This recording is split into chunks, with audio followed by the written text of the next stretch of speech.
Wynn and I want to express our gratitude for every one of our listeners. Thank you for being a part of this podcast and sharing this space with us each week. We are now offering an opportunity to work with Wynn or myself individually in a deeper look towards what's true about life and who you really are. If you'd like to know more, email me or Wynn for more details. In a 3-day dive under the noise, anything is possible. Let's find out. Now onto the podcast. Welcome. This podcast is an exploration into being human and what's possible when there's less attention on the noise in our heads. Warning. While listening to this broadcast, you may experience moments of deep peace, sighs of relief, personal insights, or long stretches of dead air.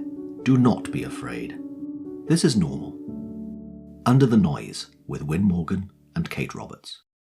Welcome to Under the Noise. I'm Kate Roberts. I'm here with my co-host, Wynn Morgan. How are you, Wynn? I'm well, thanks, Kate. How are you? I'm doing great. Good. I'm doing great. So, a few episodes ago, we did a show called Unrationalizable Coincidences, Part 1. Yeah. Yeah. And it stemmed from something that I read about asking life to show you things that you can't possibly rationalize away. These magical moments and this information and guidance and answers and really cool things, right? So we did that episode and we put it to our audience to send as many as possible of these unrationalizable coincidences that they have seen show up in their lives. So we wanted to just start this episode today and remind people to go ahead and send in all of their stories of magical things that showed up or things that they just were like, man, I can't rationalize that away anymore. And I know you've had some, I've had some, and I've already started hearing from people. So putting it out there to all of you listening, if you have these stories, if you did challenge life to show you some things, guidance, answers, fun things, information, reminders, please send those along to us. But I thought it would be cool just to read the passage that kind of inspired that conversation. Is that okay, Wynn? Yeah. Well, Yeah. I sent you to your book stand to go and get the book. So yes, it's okay by me. Okay, so this is from a book that lately I've been reading called Conversations with God by Neil Donald Walsh. And the part in the book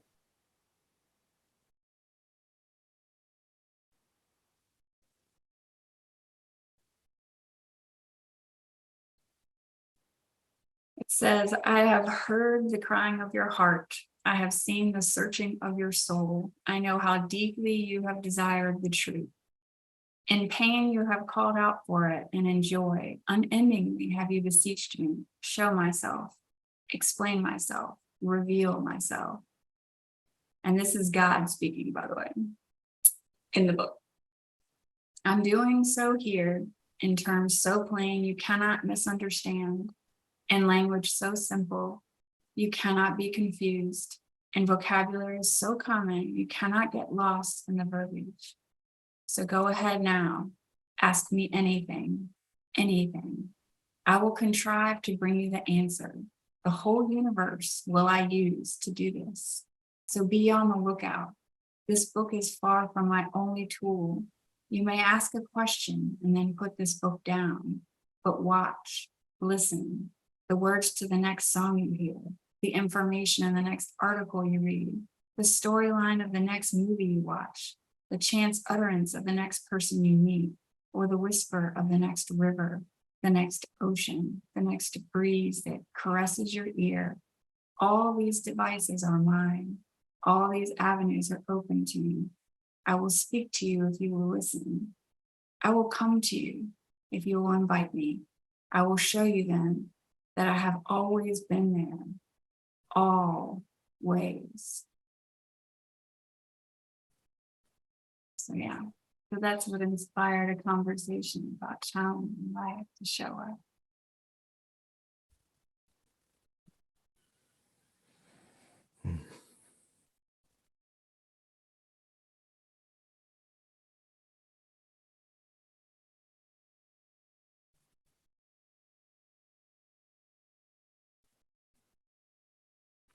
I've started making a list, as you know, of those unrationalizable.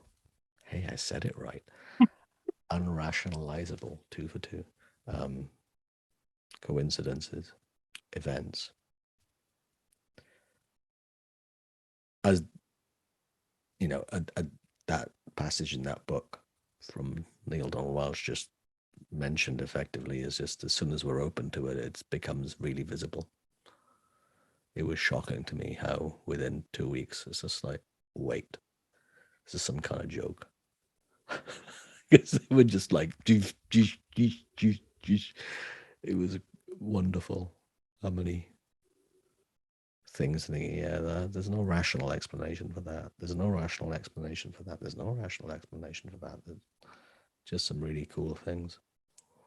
And I'm, delighted that people have been sending some things into you and to me about their own experiences of this.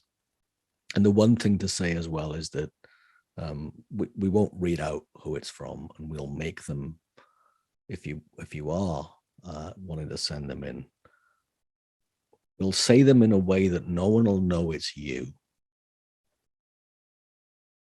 And that's something that Kate and I are pretty good at, is like masking things, because even when I share stories of people, there's no way of knowing who they are because there are some certain basic facts that I change for people. So this is why I'm saying this. Your confidentiality is still going to be intact regardless of what you share. We'll make them in such a way that no one else will know who sent it in.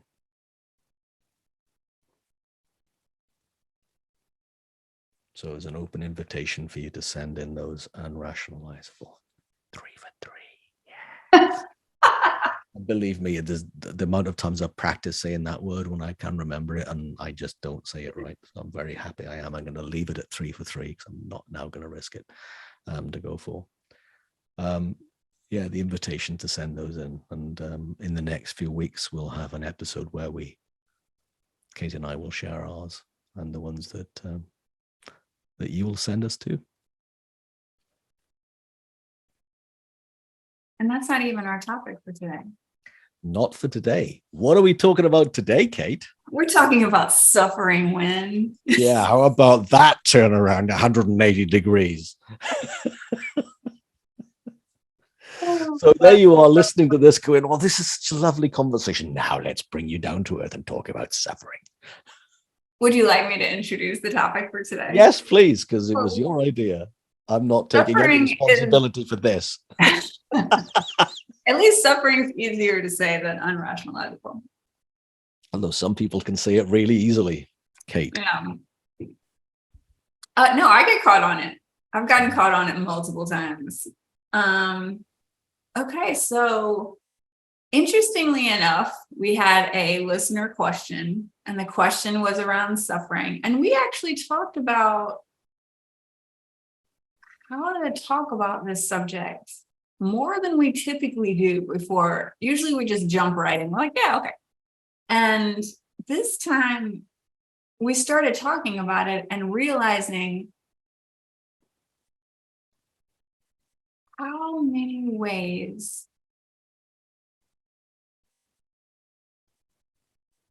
people create all the stories and beliefs and how it plays out in their lives around this one subject of suffering. And so we just decided to talk about suffering more in general and all of the ways that we see it as human beings, the way human beings have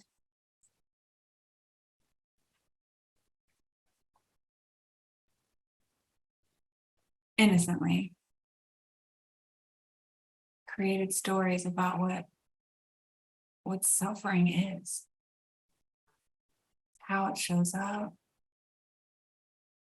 why, all the cool things that we do as we create this idea of suffering. So what do you got? Anything come up for you as Well, we're talking about this? the first thing that popped into my mind in listening to you again, yeah, because we did have a good 15 minutes of a chat about this and trying to get our It heads seems around. overdone somehow. Yeah, do we want to talk about this? Because I went, I don't want to talk about that. And then we kind of shot around it in many different ways. But in what you've just shared now about suffering and what the rules and so forth, and either myths or stories that we have as people and as civilizations about suffering, is one of the first things I ever learned about Buddhism. Was that desire is the root of all suffering. I remember that being taught to me in school. Not that I went to a Buddhist school, but we were doing a broad range of different religions to understand the basic premises within each one. And it might be actually it's the most common English translation of that I've seen, is that desire is the cause or the root of all suffering. But I've also seen it translated as craving is the root of suffering. In Craving. Buddhism? Well, yeah, the same tenet actually being translated slightly differently. The word desire and craving being one way of translating the same word in the language. And I'm not going to share how ignorant I am to know what the original language of the Buddhist scripts would be in, or the teachings of the Buddha. In fact, I don't know. I mean, I don't know if it's modern, whatever the modern language would be of that. But the point is,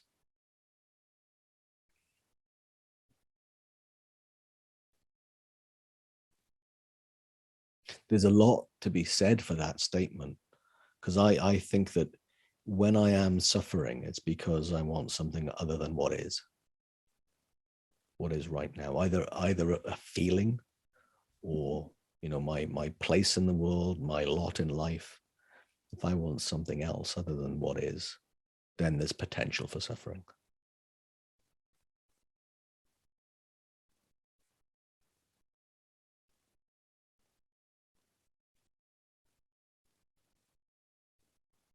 And also going back to a point that you and I were musing on before you pressed record today, was about all those rules about suffering and how easy it is to fall into the idea that my suffering is noble, that I am, that I should suffer because of something I've done, or if I suffer, then it takes away the pain of someone else. And that's something that you've introduced. And I was talking to a friend this morning about, not about that, but the story that this person was telling me was, if they did someone else's worrying, then it would save the other person from having to worry. And it was just like, what? I don't get that. How can my emotion save someone else from going through their own emotions? And it was just interesting to me. What makes it noble? Yeah, it's noble to suffer. Now, I remember that for me, I thought I should suffer. But I'd made up a total false premise about the truth of who I am.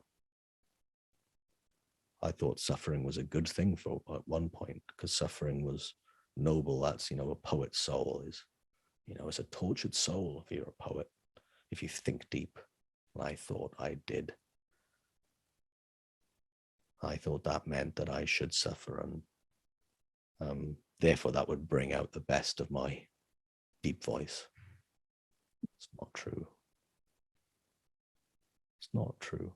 All that really got me was miserable and a lot of suffering. Because anybody who thinks suffering is a good idea is going to do a lot more of it than people who think, what's the point of that?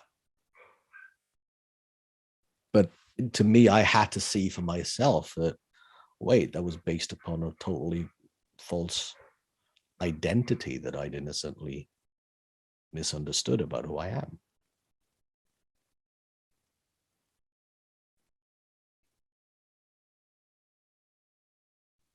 I think there's something in the Old Testament that says, I did not put you here to suffer. And I can't remember if I get that right, because I'm quoting a lyric from a song back in the 80s with this now. Right? But it was about the story of Moses.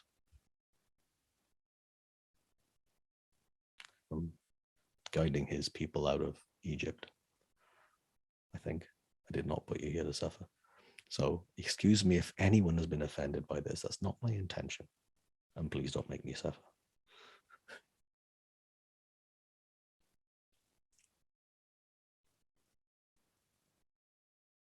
Which actually just introduced another one that we had chatted about. Was it suffering happens to us from the outside? And Yes. yeah. When you said, don't make me suffer. Don't make me suffer. You set me up for that. Yeah. And it can really look like that.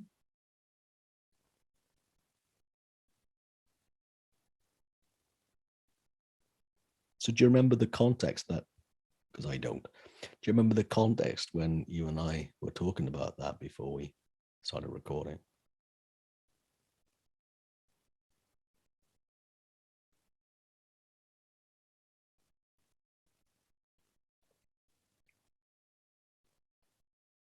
You know, I can't remember, but I feel like it's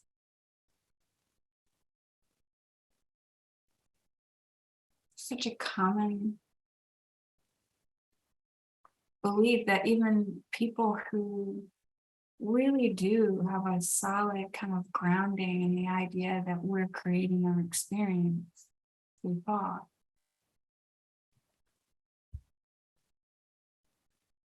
That most days, it still looks like someone's creating our suffering, or traffic is, or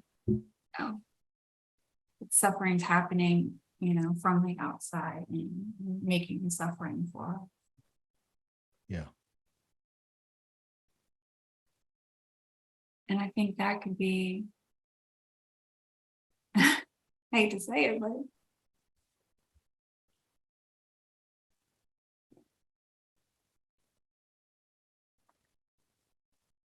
I wonder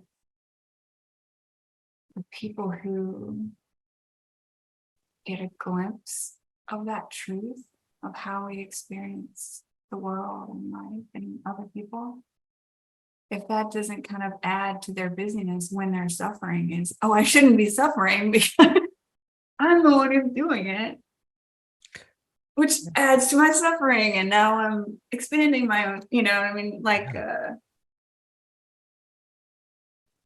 yeah.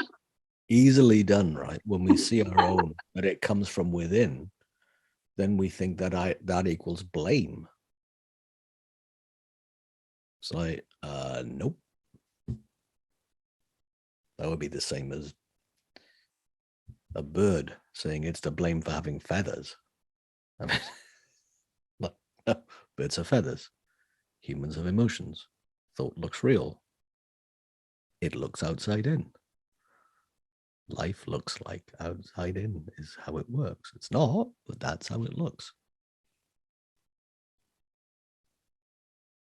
We're not to blame for that.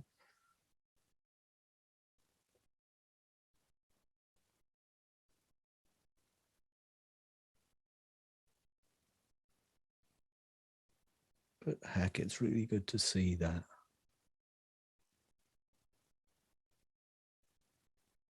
The notion of how something, an emotion like suffering works. Again, it looks like it's coming from outside. but it's coming from inside. And that doesn't mean we're getting life wrong. It also doesn't mean it's a good idea. It doesn't mean it's, what was one of the things we talked about before recording again today was we need to suffer before we see through the illusion of suffering. And I don't know. That feels like a made-up rule to me.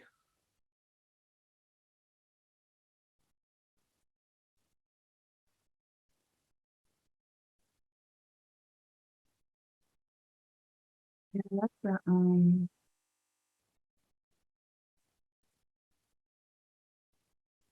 I think it's an interesting.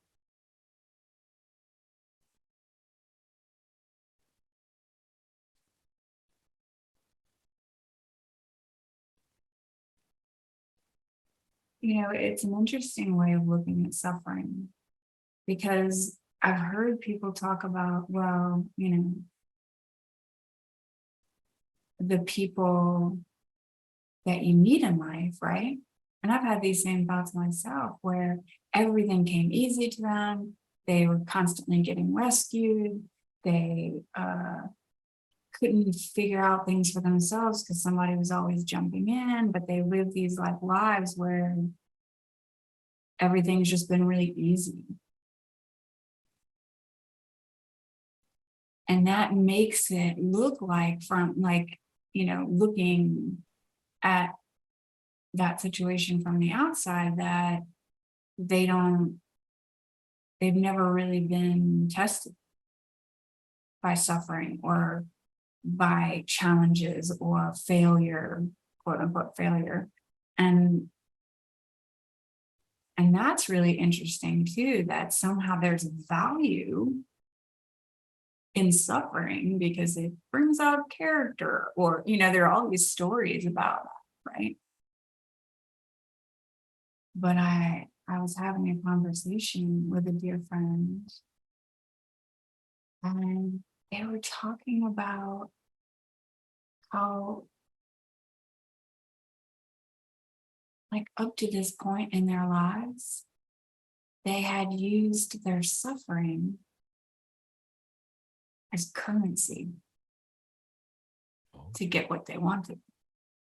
So I need you to acknowledge how hard I worked. So I'm gonna show you how I'm suffering, what I'm doing, and how much it hurts me, and using it as currency to either get understanding,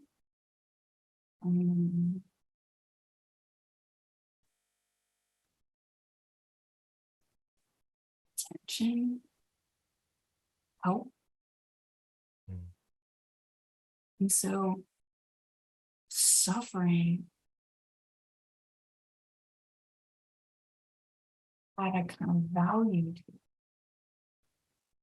My friend's like, I can't really feel my own sense of perfection and power while I'm telling this story of my suffering and using it as currency, which I thought was so beautiful and insightful, that if we think suffering has value, yeah, then it would make sense to talk Right. about it and show it and create more of it in our experience. Because it has value. Because we're getting something from other people because of our suffering. And that's incredible story as well, and very powerful, I think. When you start to see,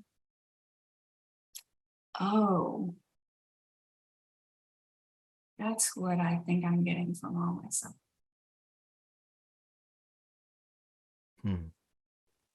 Notice, when you're doing it. I love that. I saw it firsthand last week with a couple. Did you? Mm-hmm. And was it the second time I met them, I think, on Thursday or Friday last week. And it was noticeable that one partner only got warm to the other partner when that other partner was in their sob story, was demonstrating emotional suffering, then the partner would console. Mm.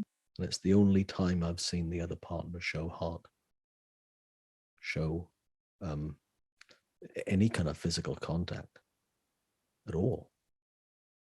Physical bonding. Yeah, a Mm. hug, Yeah. eye contact.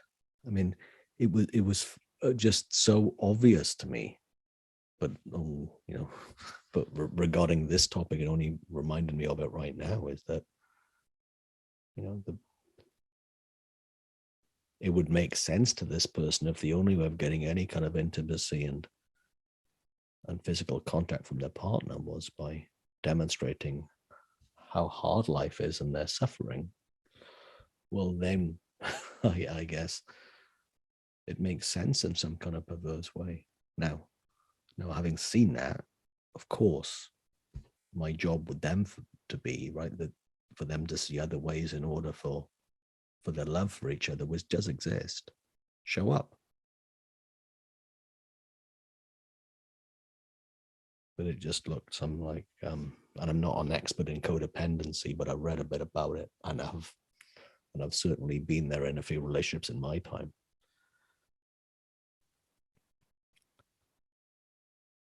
Not healthy.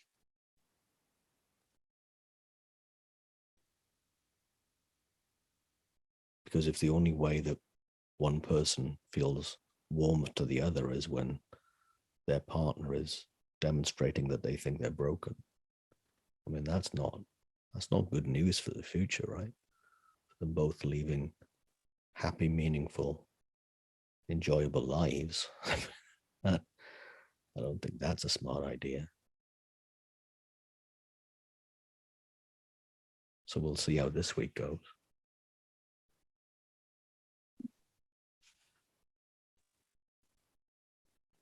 Anyway, that was just there as an example to illustrate what you were saying. That it can make sense to us to be in our suffering. A, if we think it's worthy, or B, that it fulfills another need that we have.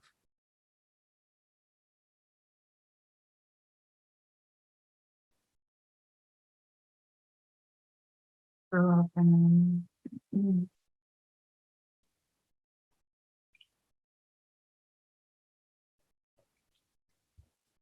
a household where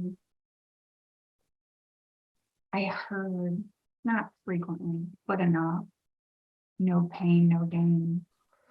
Yeah, That was I've very heard that frequently. common in my home. So that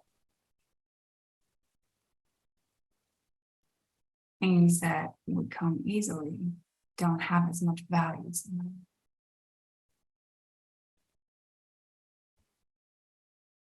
It doesn't look valuable unless you've hurt for it somehow, or paid for it somehow, or struggled. I love the word struggle because there's so much. Let me show you how I'm struggling. And everybody needs to know how I struggle. And I put so much value on struggling, and whatever I get after the struggle, it must be super valuable. And so everything else that didn't have that struggle attached to it didn't have as much value in my family. Yeah, I heard that a lot over the years. There's a TV show based in your country, in the US, called Alone. And it's on I've heard about it. Is it like a reality show? Yeah, it's about the only reality show I'll watch. So the premise is that they'll put 10 people alone, just them, a video camera or two, a load of batteries, and up to 10 items that they can take into the wilderness. And it's not just like, go down to the forest and live there and whoever lives longest. No, these are pretty brutal locations, right? The latest season that that aired really early this year was on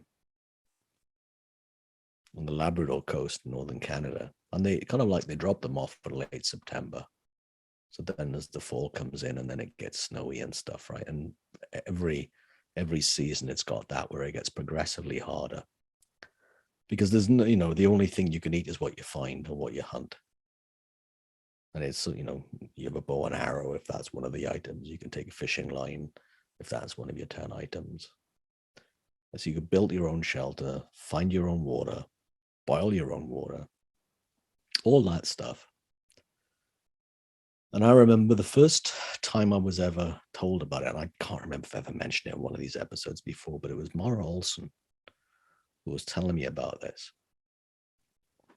And telling me the story about this one person who'd got it done, had caught a load of fish, smoked a load of fish, had got a really good fishing spot. And then the ice fishing worked and everything because the part of the lake was frozen. So this person was now on Easy Street. But because the person was on Easy Street, all they did was start to think about things in their aloneness, and they started to think about all the things they were missing out there. And they went, I don't have to be here. I've conquered this. I'm done. I'm leaving. I pressed the button on the satellite radio to say, hey, come and pick me up. What's wrong? Nothing wrong. I just want to go home.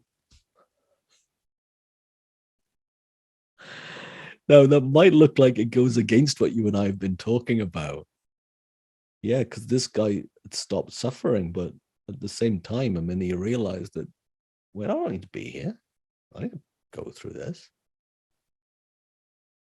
And the other number of times I hear other contestants over the past 10 seasons or so say, you have to suffer, otherwise you won't stay. Nothing good ever happens without suffering. Go back to this premise. Well, no, I don't have to suffer. Things can be hard without it being suffering, without suffering being involved.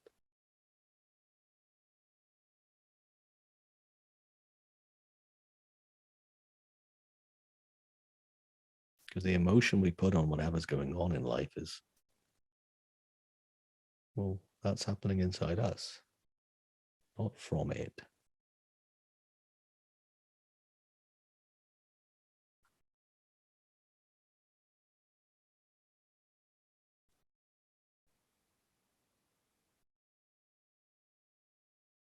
But isn't it funny that we think we get more kudos if we've suffered and struggled and we've put blood, sweat, and tears into things? Makes sense, but not necessary. Not necessary. I mean, because one way of saying that would be, I will put myself through hell now in order to have heaven later. Well, if heaven's already here, what's the point? Well, I guess that gets us to another thing that you brought up before we even started, was that we're the ones putting the meaning, right? So if we decide what kind of meaning suffering has in our lives, and that makes complete sense, then everything that follows after that goes towards that meaning that we put on, that we've created for it. And it makes me think of, and I'm not sure where I read it.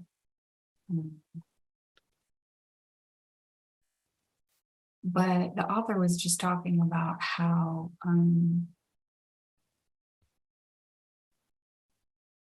their children experienced a death, like a grandparent or something like that.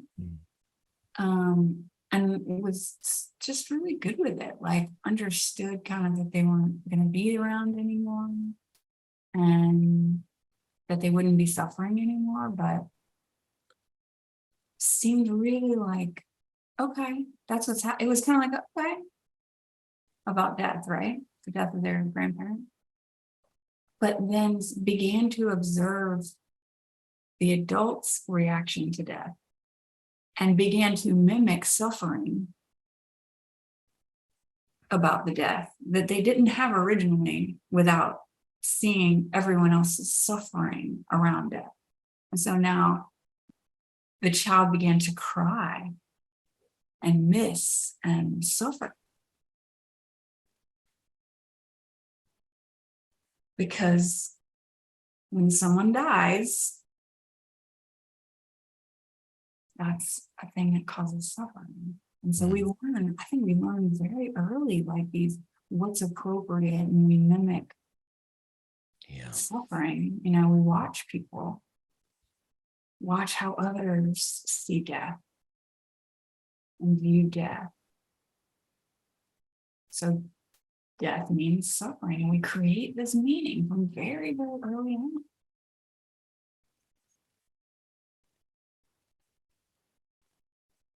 Even if the reality is that death came as a gift, even then,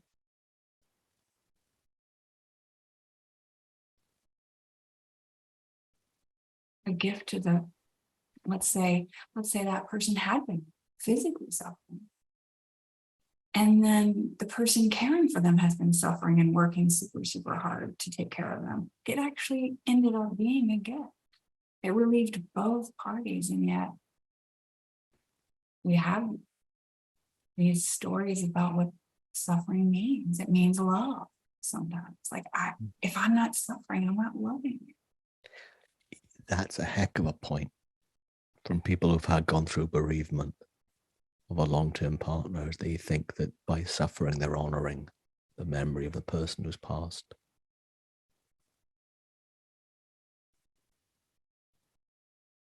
It doesn't have to be that.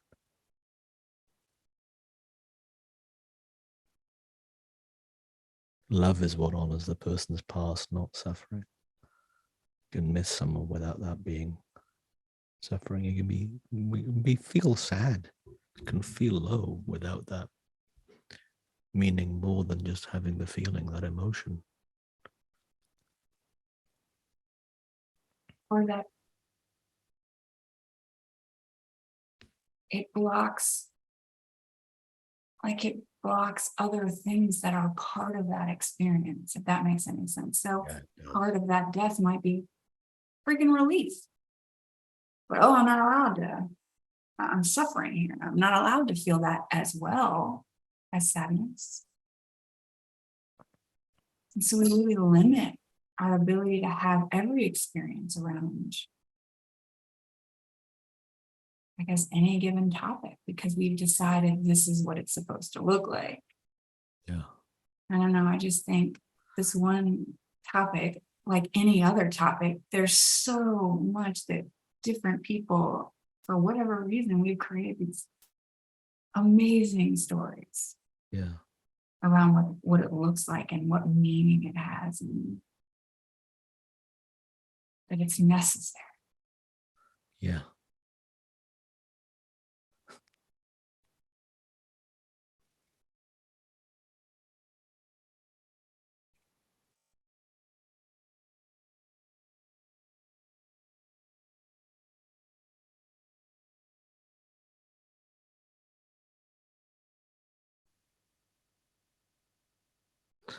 I mean, I loved what you just said there, that suffering blocks any other experience, any other feeling, any other emotion that might be available to us moment by moment. Which, that whole, going back to the beginning of what we discussed today about desire is the root of suffering, desire for something else, and what we resist persists. And sometimes what we dwell in, what we persist in, resists others too. It's the other way of that equation working, which I hadn't noticed until you said that. So I'm resisting anything else when I'm in my suffering. Innocently, there's no blame there either. And there's no blame on any story or any meaning we've put on something that doesn't have a meaning of its own. We're making it all up. Always.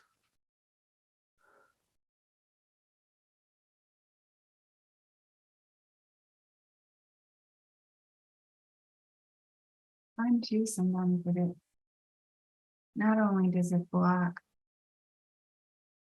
other things that might be part of an experience,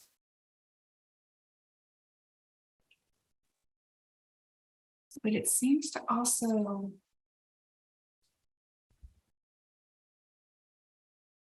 not leave a lot of space for how fluid experience is, how it wants to move, not necessarily stick around. So we can be experiencing peace one minute and sadness another minute, and maybe, tension, but also laughter, and experience is constantly moving and shifting and temporary. But when we get this idea of what it's supposed to look like, and this is what suffering looks like, yeah, okay, maybe it does, but maybe not for as long, like it just keeps suffering in our experience. So we can't see that until we see it. So I don't want to say that there's anything wrong with any of this, just a cool conversation, but experience is fluid. And I love sometimes when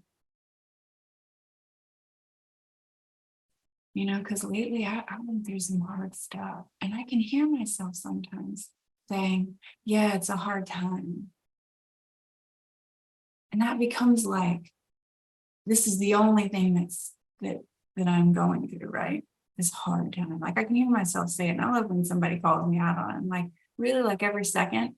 Well, no, not every second. But I don't allow for that awareness that maybe it's not actually a hard time every minute, maybe not even half of my day. But so I like noticing when I'm generalizing my experience, and like that's what my whole day was. It was a hard day, right? And I've got a whole story about what that looks like. But if I really looked at it honestly, like, was it the whole? No, it wasn't. I like to catch myself and notice that too. That it is fluid if I let it be.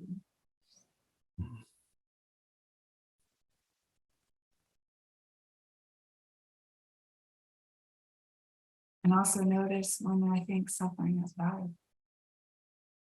When suffering allows me to connect with someone. So now we're sharing our suffering. Right? Like that idea.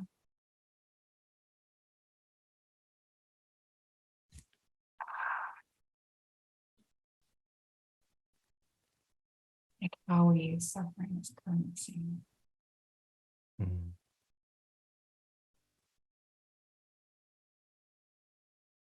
Hey, you know what? I think there's a bit as we wrap up this episode to talk about if the person listening right now is suffering. Maybe that will be a good way for us to close this out. Because it just crossed my mind as if this might just feel like just two people who don't know what it's like to suffer talking about suffering. Yeah, right. Oh, you and I both know for ourselves, right? That ain't true. But I wonder what you and I would want to say to someone who is going through the mill right now.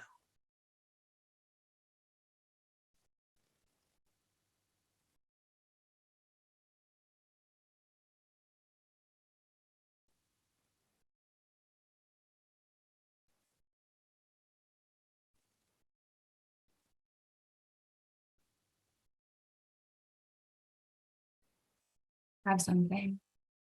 Mm.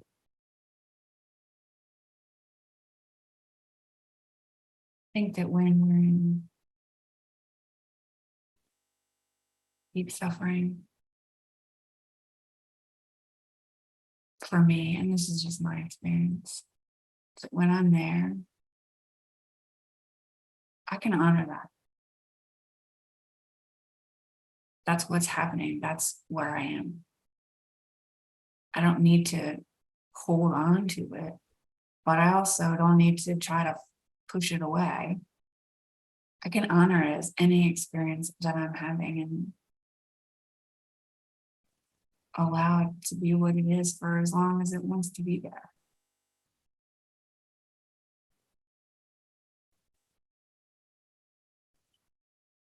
And honestly, I think that often sometimes just allowing space for that to be happening and honor it.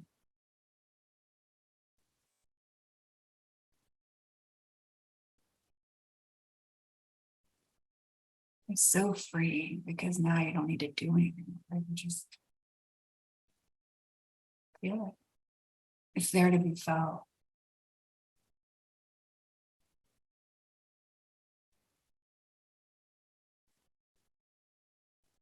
Passion is huge for yourself.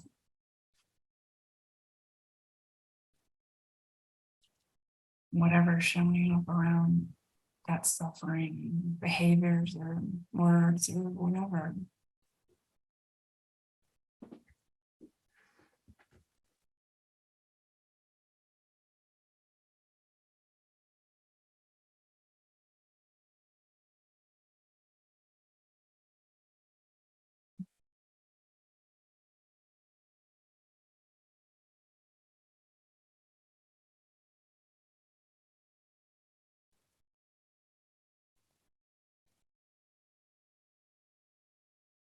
I would also say too that I think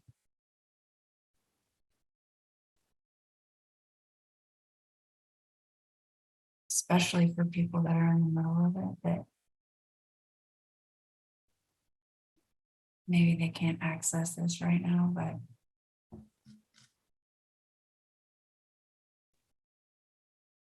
we're built to experience life, all of life. We're built for this. Mm. Mm. And if anybody listening feels like that's not the case, email me. I'll remind you you're built for that. We all And email Kate again in a year. Because I guarantee that it would not have been consistent between that first email and the one in 12 months' time. That doesn't mean don't email me, by the way, but Kate volunteered, so. I volunteered. Yeah. I will be the reminder.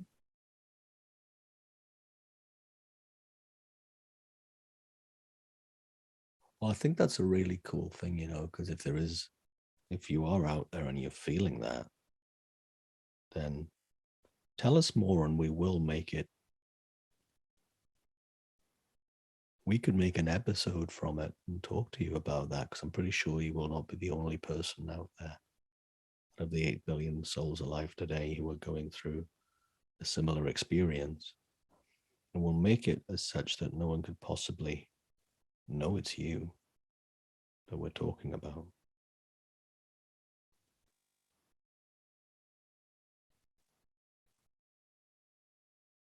Here's one thing that I know that I didn't at the time when I was in the middle of my bouts of suffering. I didn't know I was doing my best, and I always was. Even the days I never left bed, even the days I couldn't face anything, even the moments where I'd be, I don't know, beside myself and angry and, whatever feeling I've had over the years, but I always did my best. And it didn't appear so at the time, but it's absolutely true now.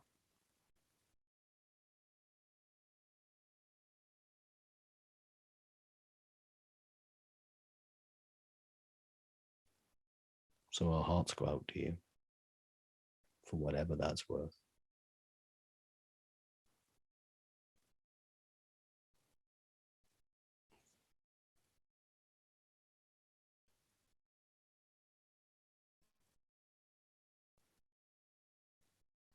Thank you, Kate.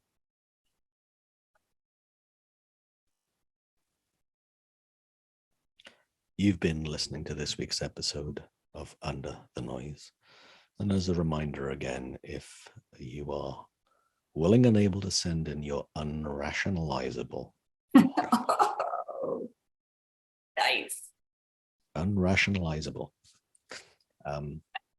coincidences, if you want to email those in to me and or Kate, then please do, and we'll be sharing that in an episode in the next few weeks. And meanwhile, we wish you both a good week. The ways of getting in touch with Kate and myself are in the outro and written out wherever you found this podcast today. We wish you a lovely week. Thanks for joining us. We'd love for you to subscribe, rate, and review. If you have a topic or question that you'd like us to chat about, email Win or Kate at win@winning.co.uk and Kate at katerobertscoaching.com. Until then, enjoy what's possible under the noise.